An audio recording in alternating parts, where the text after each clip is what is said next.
Well, first of all, I'm here to speak on behalf of the most oppressed, most abused, most murdered group of beings that has ever existed. I mean, when was the last time a chicken or a cow attacked a human being? How about never? A pig, turkey, never. We're the ones that attack them. Cows have harmed nobody. Chickens have harmed nobody. We are murdering innocent beings. We send them to slaughterhouses. They know what's going on. They're aware. They're conscious. They smell death and fear and blood in the air. We cut them up into pieces. The animals are not willing participants. We're teaching them that it's okay to disregard animal life, that human life is more sacred than animals, when every creature on this planet values their life just like humans value their life. We all suffer in the same way. We all feel pain in the same way. A knife in my throat is just as painful and harmful as a knife in a cow's throat, in a chicken's throat. Because people don't realize how much they're harming animals in their daily lives. Most people I know aren't evil people, but most people don't realize their daily choices support evil. So if you put a knife in my hand when I was growing up, even though I ate meat, said, "Hey Gary, go kill that cow," Billy, you must be crazy. I'm not sticking that knife in somebody else's throat. So we pay other people to do it. So I want to reach those people that are passively evil, that passively take part in this, and that's the masses.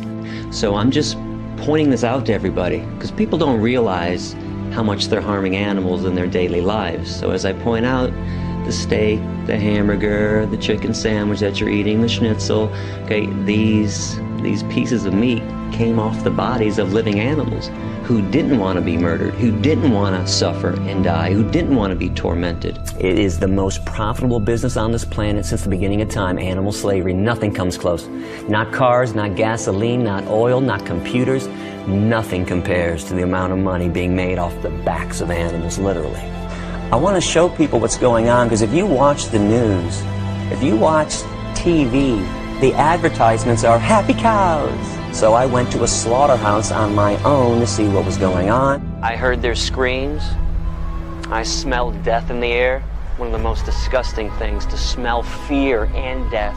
Why don't they show you slaughterhouses and say, hey, this is where your hamburger comes from. This is where your chicken nuggets come from. They intentionally lie to you. I don't lie. I intentionally tell you the truth, because I think if you saw what was going on in the slaughterhouse, no logical person could choose to continue to eat animal flesh. It is sad that we can't talk to kids about the truth about what's going on in the world.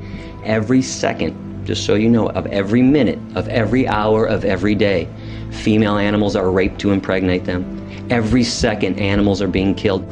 In America today, 30 million innocent beings will be murdered for a sandwich. Well, we're talking 12 million people were killed by the Nazis.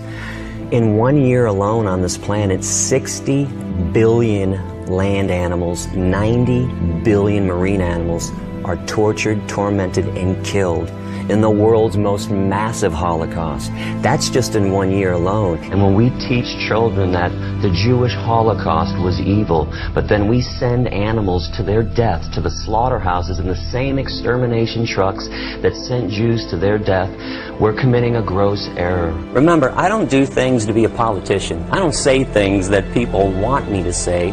I speak the truth, and the truth is harsh. I know people don't want to hear that there's a Holocaust taking place, that they're taking part in, but that's a fact. I call human beings murderers of animals. That's what we do. That's the truth. The truth is harsh. They must look at us like we are devils. We cut things off their bodies, their horns while they're fully conscious, off the cows. We cut the beaks off of hens. We rip the testicles out of baby pigs when they're born. We have treated our cousins in fur and feathers so horribly that beyond a doubt, if they ever formed an organized religion, the devil would be depicted in human form. Put yourself in the animal's position. Imagine somebody raped you to impregnate you. You gave birth to this baby. This baby was stolen from you at birth. That baby was fattened up with corn and soy and wheat and oats. That baby was put on a concentration camp truck, sent to a slaughterhouse, hung upside down, fully conscious in front of all of her own species, screaming, terrified, in fear, knife shoved into, her throat, cut up into pieces. Where's the justification for this? This is why vegans get so militant, because I don't want to be a two-legged devil. to the animals or to anybody. No injustice can live forever. Sadly, injustice can live for hundreds or even thousands of years, but no lie can last forever, and people are becoming aware. Change is slow. It took 400 years to convince white people in America not to own blacks. You can see why this is taking so long. I speak against speciesism in the same way Nelson Mandela spoke against racism. We live on a planet that murders animals, a speciesistic planet. Understand, like a racist who thinks that their race is better than another race, speciesists think that the human species is superior to animals, and we have the right to harm and kill any species we choose. Where do humans get off owning and controlling living beings? Do you know that if you took humans off this planet, the extinction of humans would benefit everything that exists, the animals, the forest, the air, the water, the mountains? If the bees disappear, everything falls apart. This is how special and valuable bees are to the world. The issue is we just need to change the way we view animals. We have to realize humans aren't the only beings on this planet, and we're not more important than animals. Because this is the first form of hatred humans are taught. Racism, sexism, anti-Semitism, heterosexism, these are branches of hatred. The root is speciesism. When you're a kid growing up, you're taught, hey, be nice to the dog, be nice to the cat. But that cow, that chicken, yeah, he doesn't count. Just kill them, screw them. Be nice to the horse. Be upset when somebody poaches a rhino. Be upset if somebody cuts the fins off of a shark. Hey, but that turkey, kill him. It's Thanksgiving, it's a holiday. So the kid is confused growing up. So when we get down to talking about discrimination and why it's wrong, where it comes from, it all stems from that somebody looks and acts differently than you. If you taught a child growing up that, hey, just because that chicken looks differently than you do, that chicken has every right to live. That spider has every right to live, just like you do. How is that child going to grow up and look at a different person who's a different size, shape, and color? How is that kid going to look at that person in hatred, with violence? Speciesism, by eradicating that, we can bring peace to this planet. You said my steak. I'm very big on language. That steak was never yours.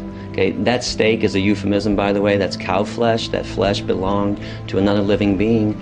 So we always want to say leather when it's cow skin. Even the terms bacon. What's bacon? You mean pig flesh? 75% of the animals on this planet are herbivores. Of course. But why do we try to justify human behavior based on lion behavior or shark behavior? Notice you have clothes on. And I notice that you have a cell phone and you have a computer. It is unfair to pick one thing that lions do that you want to mimic when you don't want to mimic anything else they do. You notice that convenient argument? We just want to do what the lions do when they eat antelope. You put a 2-year-old child in a crib with a bunny rabbit and an apple? Let me know when the child eats the bunny rabbit and plays with the apple. We are purely herbivorous. We have no carnivorous or omnivorous instincts whatsoever. It's an unfair comparison. You're not a lion, and just so you know, lions are carnivores. Humans are not. We are herbivores, 100% up and down, physiologically. If your jaw moves from side to side in a grinding motion and you chew, you're 100% herbivore. If you were a meat eater like a lion, your jaw would only go like this, up and down, rip and swallow. If you sweat through your pores to cool yourself, you're herbivore. See, the problem that I have is when people lie about why they harm animals, that animals don't think, that they can't feel, that they're not smart, that I need my protein, that we can do it in a humane way. See, we can't throw this word humane out there when we're talking about rape, torture, and murder. You can't put the word humane next to it. So if I go and meet a woman at a bar, I buy her some drinks, I bring her some flowers, I take her back and put on some soft music, some Teddy Pendergrass, and we dance and we look in each other's eyes, and I slip her a date rape drug and rape her. Is that humane? Why not? She didn't feel a thing. See, because the act of rape is evil, okay? The act of murder is evil. You can't do it in a nice way. Okay, we have to stop thinking that there's a nice way. In fact, you know what the nice way to kill is? Not to kill. That's a nice way. I noticed that religious people love to worship things that we created in God's name. The Bible, the Quran, Stars of David, the cross, but nobody worships anything that God created. It's the water, pollute it, the air, pollute it.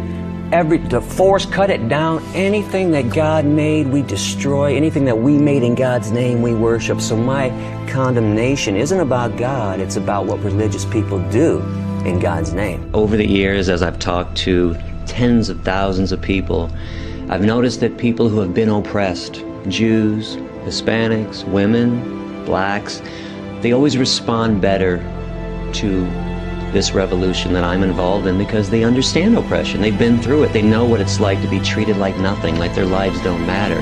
People who have been harmed understand why it's wrong to harm somebody else. So I want to eradicate the lies and get down to the issues at hand. I'll show you hospitals full of people with heart disease, cancers, diabetes, osteoporosis, kidney problems, etc., all stemming from animal protein, the main cause of every major disease on this planet. Now, here's what I love about the health benefits of veganism. When you're being altruistic, you should never expect anything in return. Right. When you're vegan, you get a lot of great things in return. Your health, you're good to the earth. Because let's face it, the worst form of environmental destruction is animal agriculture. That's right. So there's some great benefits and kickbacks, but without a clear conscience, without mental health, we can't have physical health.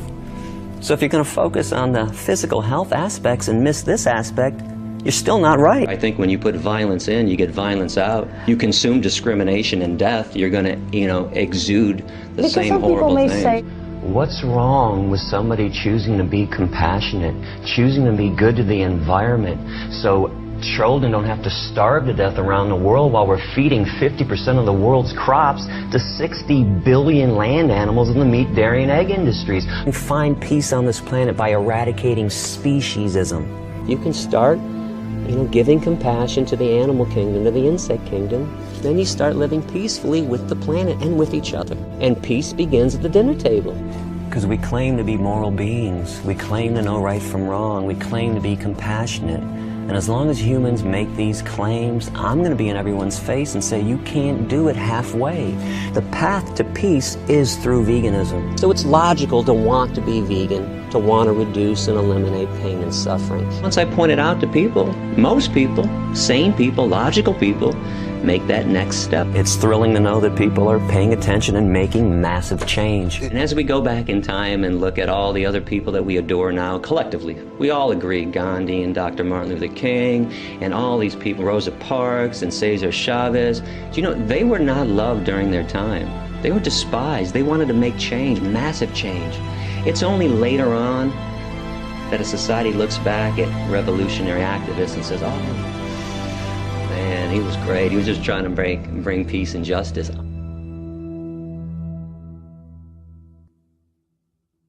This stuff has to stop.